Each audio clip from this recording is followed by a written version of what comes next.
too addicted to watches. Today we're looking at a watch that is not like anything else in my collection.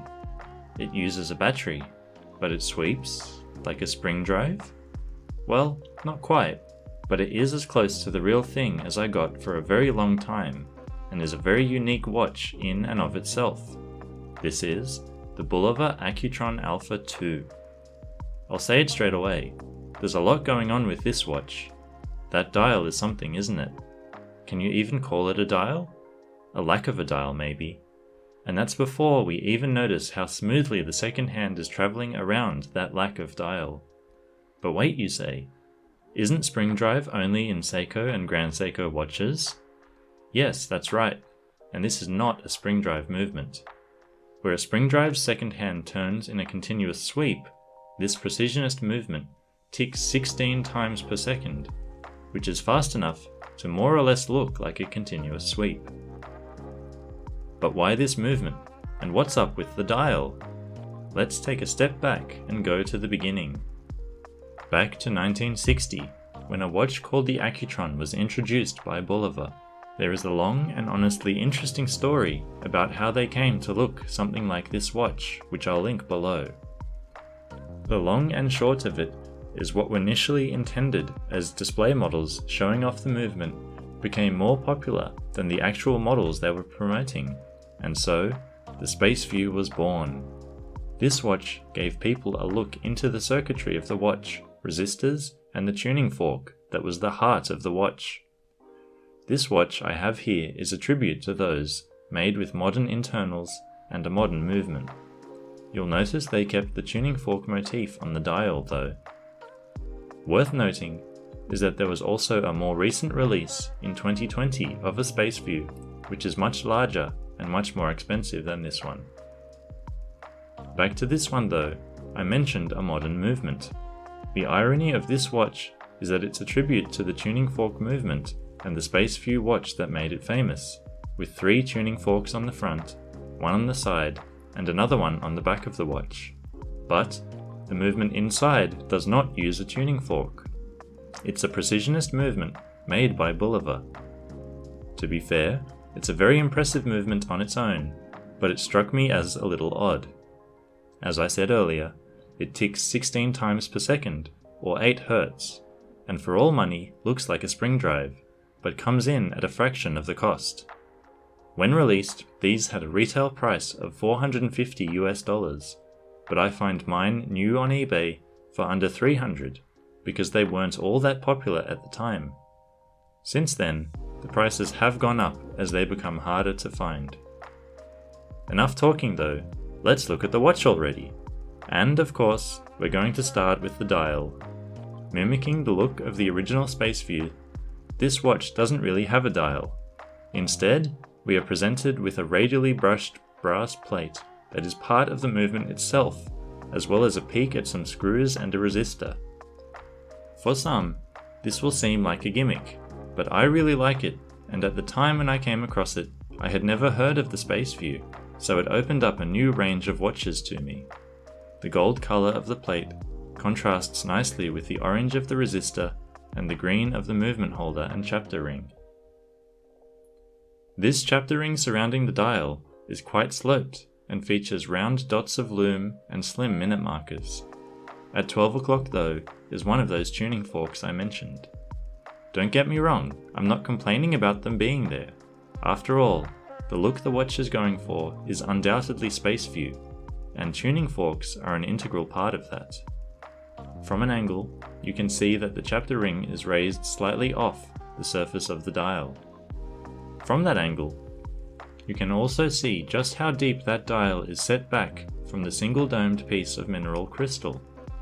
The hand stack is very tall, and there is quite a bit of space between each hand on the pinion. Overall, it makes for a very nice effect. The hands are fairly simple, white sword hands, which resemble those on the original Space View watches. Our second tuning fork is found as the counterbalance on the second hand sweeping so smoothly. Our third and final tuning fork on the front of the watch is another nod to the original Space View watches. On those, the circuit board was the dial, so there was no hour or minute markers. Instead, Bulova printed them to the underside of the crystal, and that's what they've done here, with the brand name and Accutron.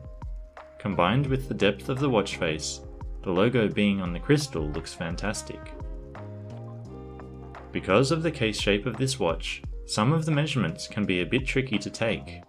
It's listed as having a 42mm case size, and I would say that measurement comes from the crown to directly opposite, which is the largest width of the case. In reality, I'd say it wears more like a 41. Lug to lug comes in at 49mm and also helps it to wear well. The height of this watch is surprising at only 11mm when you think about how deep the watch face is behind the domed mineral crystal. Finally, the lugs are a non-standard 21mm wide. The watch continues its unique look with a rounded triangular case and differently shaped lugs on the top and bottom. This case is also based on one of the original Spaceview watches and really sets it apart. After all, a watch like this is meant to grab a bit of attention and start a conversation, isn't it? There is no real bezel on the case, but the top and side surfaces are brushed with a polished chamfer breaking them up. It, together with the lugs, give this watch just the right balance of brushed and polished surfaces. Those lugs unfortunately are 21mm wide, making alternate straps a bit tricky. The eagle-eyed among you will have noticed that the mesh strap I currently have on it does not quite fit exactly. That's because it's a 20mm strap, but when on wrist it is close enough that I can get away with it. From the side, we see that tuning fork again on the push-pull crown that is recessed into the case. That was a great decision in my opinion, as it does not interrupt the curves of the case, making it even more unique looking than it already is. And looking from the back, we can see more weirdness. Bulova went with an unusual case construction here, with the case back being screwed on. However, you'll notice that the lugs are actually part of the case back, not the main case of the watch. We can also see our fifth and last tuning fork on the watch here. So clearly, the ill-fitting strap I have on this watch is not the original, but I think it suits the watch quite nicely and is a bit more versatile than the black leather faux crocodile one that it came with.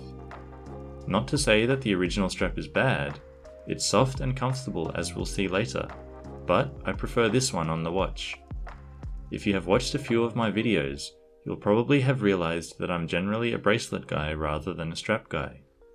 Don't get me wrong, I love a good strap, but bracelets are generally more comfortable in my experience. Looking at this watch, I don't think something like a 3 or 5 link bracelet would look appropriate, so this mesh strap is a nice middle ground. It gives the watch a decent bit of weight, is infinitely adjustable with this clasp, and is very flexible. Maybe it's just because I've always worn it on this strap, but I can't really imagine any other kind of strap working well on this watch. When we looked at the dial earlier, I pointed out those drops of lume scattered around the dial as hour markers.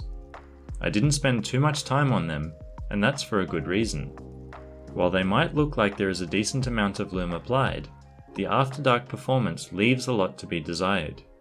If you're coming out of direct sunlight into a dark room, it will be fine for a few minutes, but it's neither particularly strong or long-lasting. But don't just take my word for it, let's take a look at it in the dark. Here we can also see the lume on the hands is just as underwhelming as the hour markers. Now let's get it on wrist and see how it wears. Even though it's listed as a 42mm watch, like I said earlier, on wrist it doesn't look like a 42. Having all of the other measurements being fairly compact also helps it to wear well. The slim profile, that gently curved crystal, make it feel very flat against the wrist and disappear under long sleeves. As my wrist turns, you can really see that crystal in action, and the feeling of depth that the dial creates. Coming back to the original strap this watch came with, it's okay. I wouldn't say I dislike it, I just don't like it a whole lot. If you bought this watch and weren't able to change the strap, I'd say you could probably live with it. But if you can, I'd recommend you swap it for one of these. So, what do I think about this watch? Can you guess already based on the video so far? Of course I like it. I usually only try to buy watches that I actually like. But more than that, this is a really fun piece that can be a real conversation starter. Initially, I was more interested in it for the movement and that smooth second hand. But after learning more about it, I came to appreciate it more as well for the history behind it and what it is paying tribute to. The shape of the case and overall design may not be to everyone's taste, but I enjoy it in those times I'm looking for something just a little bit different that I know I won't see anyone else wearing one of. The little details all around this watch really come together to create something special in my opinion. Unfortunately, it's not all roses though, only mostly roses. That lug width has always bothered me. I wish they had just decided to go either a millimeter up or down and made it a standard size. If I was really bothered, I'd probably look for a mesh strap specifically in 21mm size. But, in my current collection, it just doesn't get worn enough to warrant that. Not because it's not a good watch or I don't like it, but rather because I have other watches that are also really good and I like. What do you think about this watch? Have you seen anything else with a second hand like this before, other than a spring drive? Did you count all the tuning forks along with me? Let me know in the comments, and I'll see you next time.